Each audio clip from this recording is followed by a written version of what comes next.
Yeah. Good morning, students. Hello, everyone. Today we are going to discuss how we are going to present our history and political science paper for state board exams, of course, which comes for 40 marks, right? So, students, before starting with this session, let me tell you one thing. While presenting history and political science paper, keep one thing in your mind that first impression is not the last impression, but the lasting ones.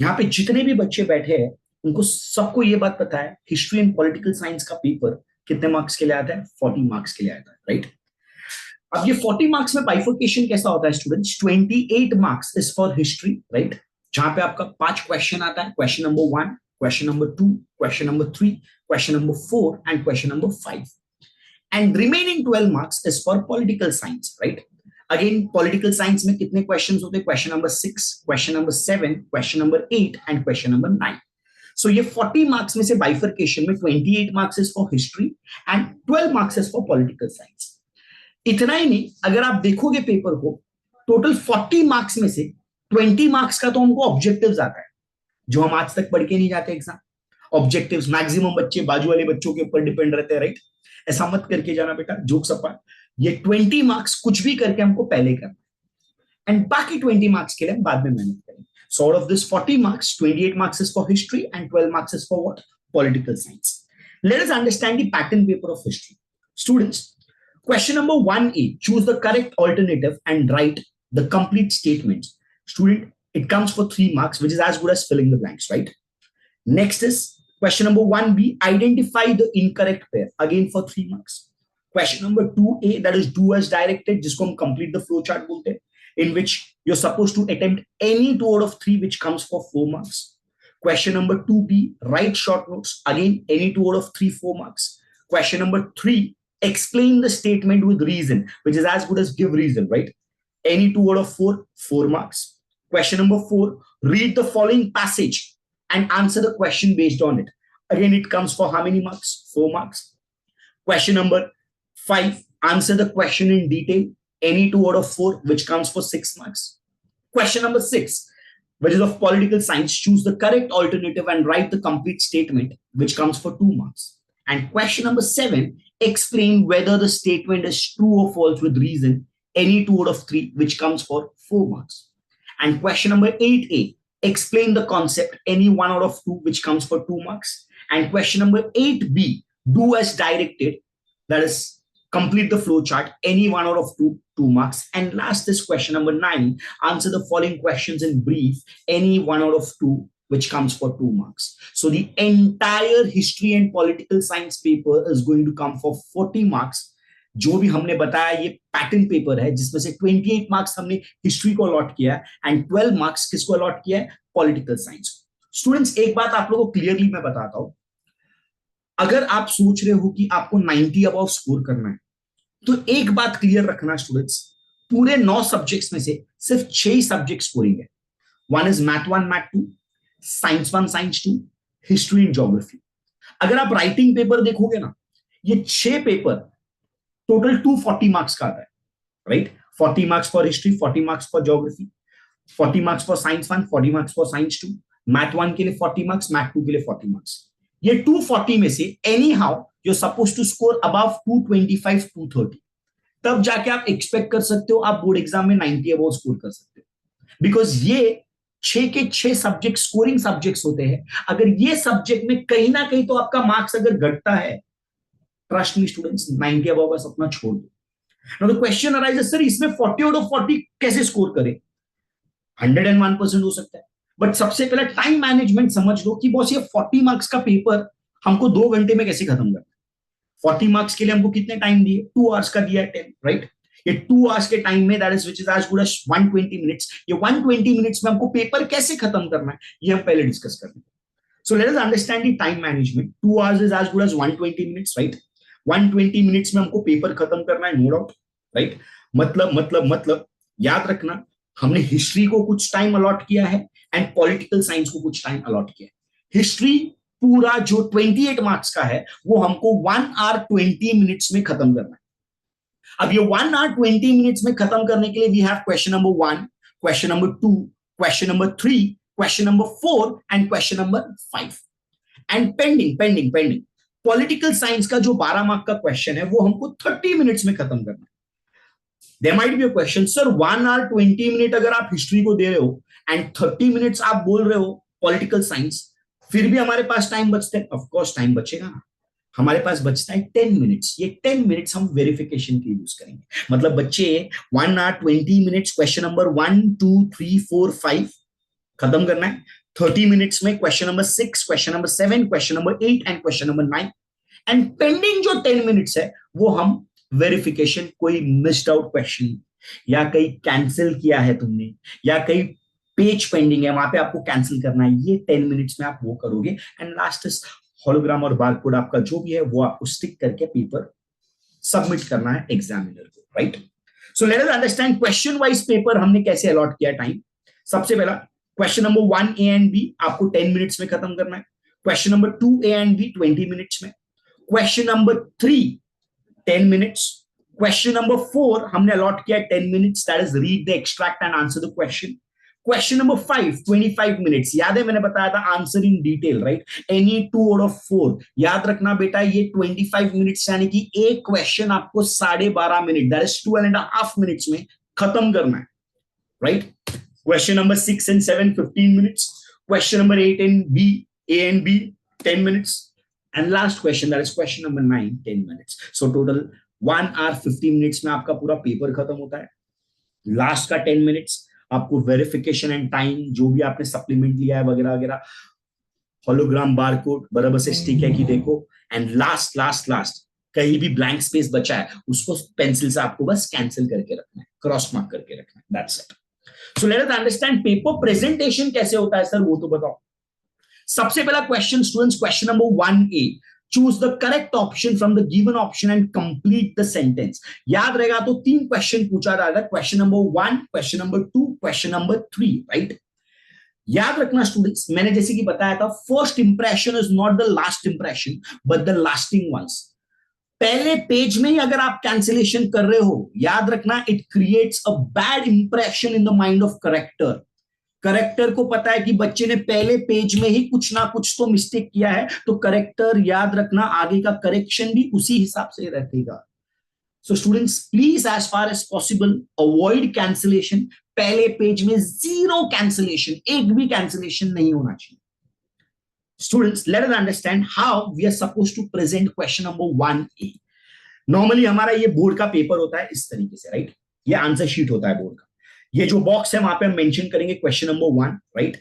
Box के नीचे जो line दिख रहा है आपको 2 lines दिखते रहेंगे ए, वहां पे हम लिखेंगे क्वेश्चन नंबर 1A सब क्वेश्चन जो हम अटेंड कर रहे हैं एंड फर्स्ट आंसर. कुछ बच्चों को आदत है सिर्फ आंसर लिखना फिल इन द ब्लैंक्स का.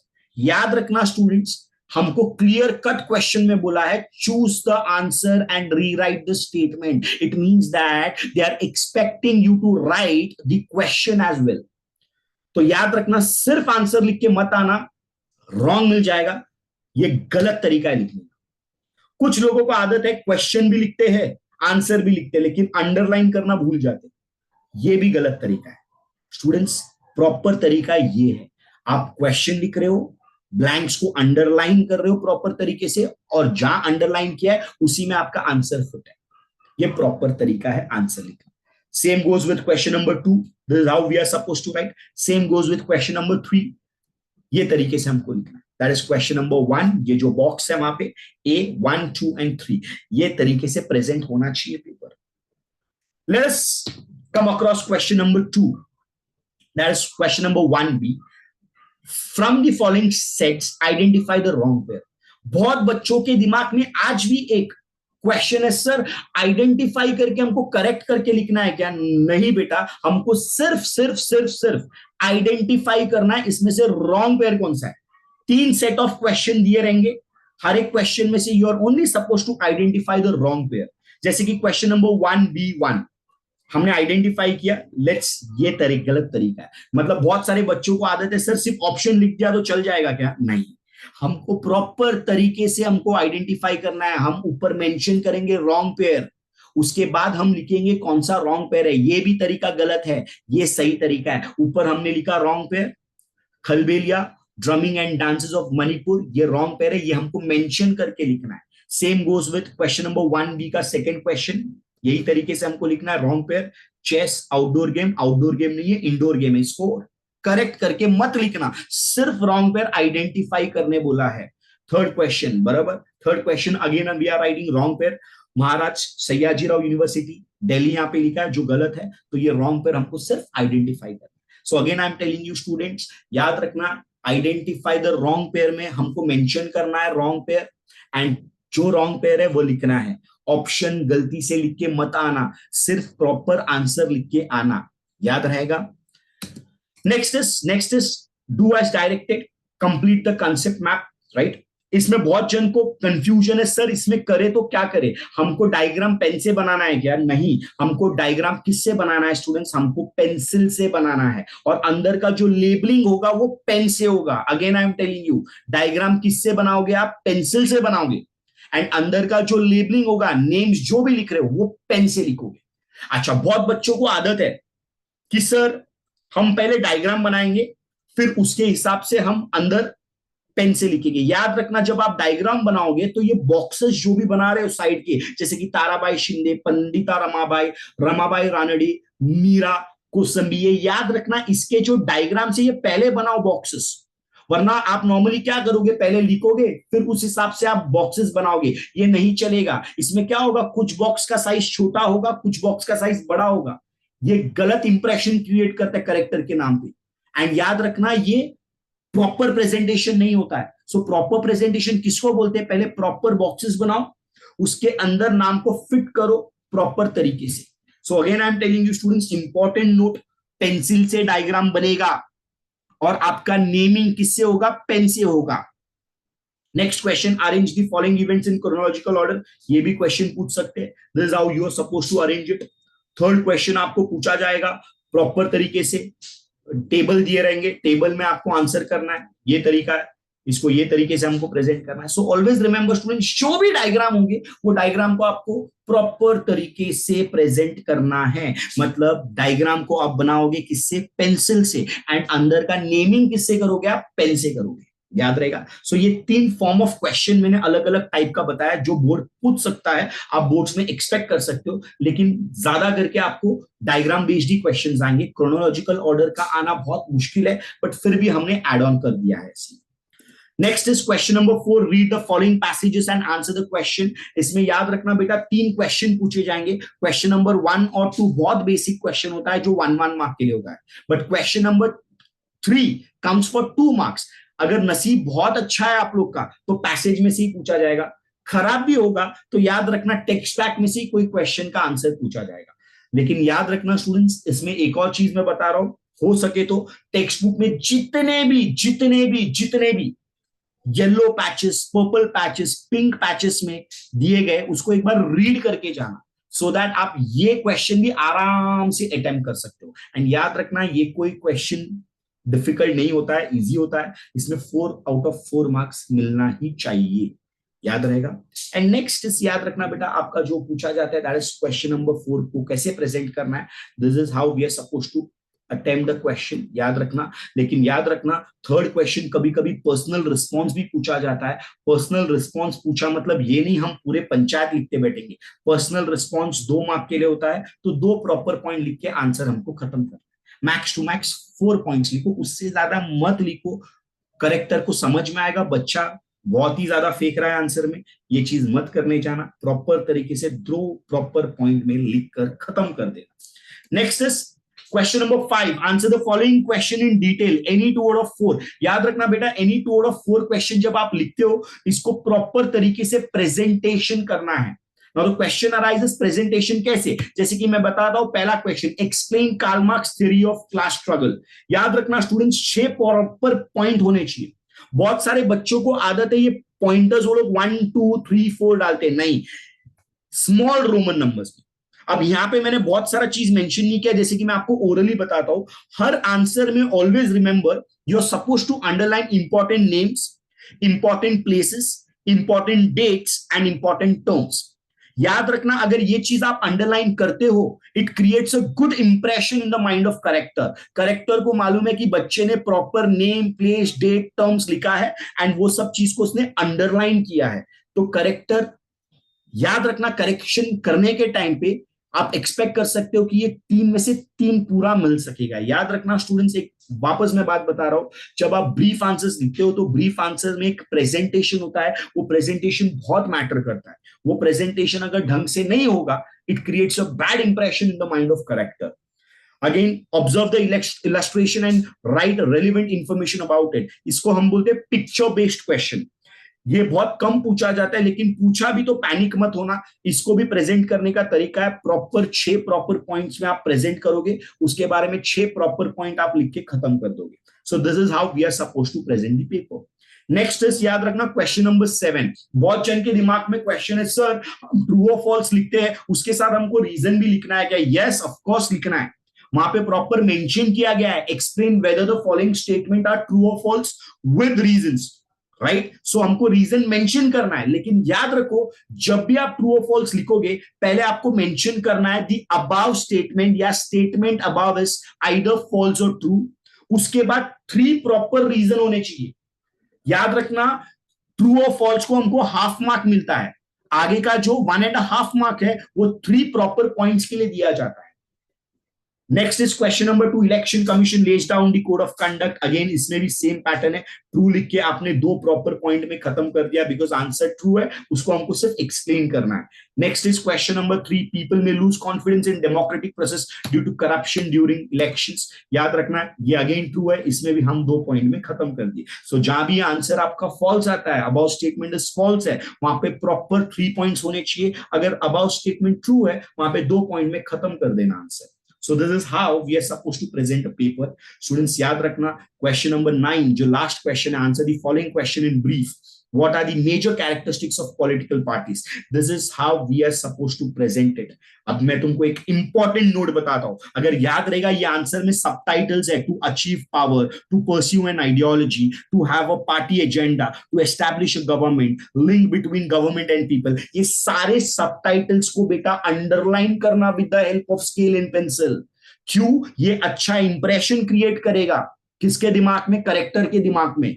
Next question is identify the logo, right relevant information about the movement. ये कौन सा मूवमेंट है? एनवायरमेंट सिक्योरिटी के बारे में, राइट? तो इसमें प्रॉपर 4 पॉइंट में खत्म करना, because answer is for how many marks? 2 marks. So students याद रखना, हिस्ट्री पेपर में भले आपको बहुत अच्छे से आंसर आता रहेगा, but make one thing clear, याद रखना प्रेजेंटेशन बहुत मैटर करता है। जितना आप अच्छा प्रेजेंट करोगे, उतना करेक्टर्स मार्क्स देने में झिझक नहीं करेंगे। So please students, it's an request, proper तरीके से पेपर को प्रेजेंट करना बहुत मैटर करता है। So let's understand the final tips. सबसे पहला, draw the flow chart, concept map neatly. Answer field in the boxes should be clear to read for the corrector. Write all the answers point wise. याद रखना बहुत सारे बच्चों को आदत नहीं है, आज भी आंसर पॉइंट वाइज नहीं लिखते, बट स्टूडेंट्स याद रखना आंसर को पॉइंट वाइज ही लिखना है, एंड पॉइंटर्स जो डालोगे वो स्मॉल रोमन नंबर्स होना चाहिए। Next is underline the important information only if you are confident. याद रखना, do not write and underline wrong information. जैसे कि याद है मैंने बताया था, हर आंसर में 4 चीज को अंडरलाइन करना है, important names, important place, important dates and important terms. ये 4 चीज अंडरलाइन होने ही चाहिए। Next is always start a new question on a new page. ये हम सबको पता है, हर नया क्वेश्चन नया पेज में स्टार्ट करो। लेकिन याद रखना स्टूडेंट्स, जैसे कि मैंने आपको बताया था, अंडरलाइन जब आप करते हो तो गलत इंफॉर्मेशन अंडरलाइन मत करना, खुद के पैर पे कुल्हाड़ी मारे, right? And last, always remember, avoid over writing. याद रखना, ओवर राइटिंग मत होना। कैंसिलेशन कर रहे हो तो with the help of scale and pencil single cancel करके आगे कंटिन्यू करना। ओवर राइटिंग मत करना, पेपर शैबी दिखेगा, अच्छा नहीं दिखेगा, it will create a very very very bad impression in the mind of character. So last but not least, we may have made mistakes while recording history, याद रखना, but you don't do it while writing your answer. So students, it is and request, know well to write well in exam, know well to speak well in life. So this is how we are supposed to present a paper, students. यही तरीके से paper present करना. Paper presentation के time पे याद रखना students, handwriting plays a very important role. जरूरी नहीं कि हैंडराइटिंग बहुत ब्यूटीफुल होना चाहिए, बट हैंडराइटिंग ऐसा होना चाहिए कि सामने वाला करेक्टर उसको ढंग से पढ़ सके। एंड याद रखना, रातों रात हम हमारा हैंडराइटिंग ठीक नहीं कर पाएंगे, बट हैंडराइटिंग ऐसा रखना कि सामने करेक्टर को ढंग से दिख सके पेपर, हाँ बच्चे ने लिखा है, एंड रीड कर सके वो पेपर। सो याद रखना स्टूडेंट्स, हिस्ट्री में एक ही मोटो रहना चाहिए, anyhow we are suppose to score 38, 39 और 40। अगर ये स्कोर आता है तब जाके आप एक्सपेक्ट कर सकते हो कि बोर्ड में आप 90 अबव इजीली स्कोर कर सकते हो। Thank you students, all the best for your exams.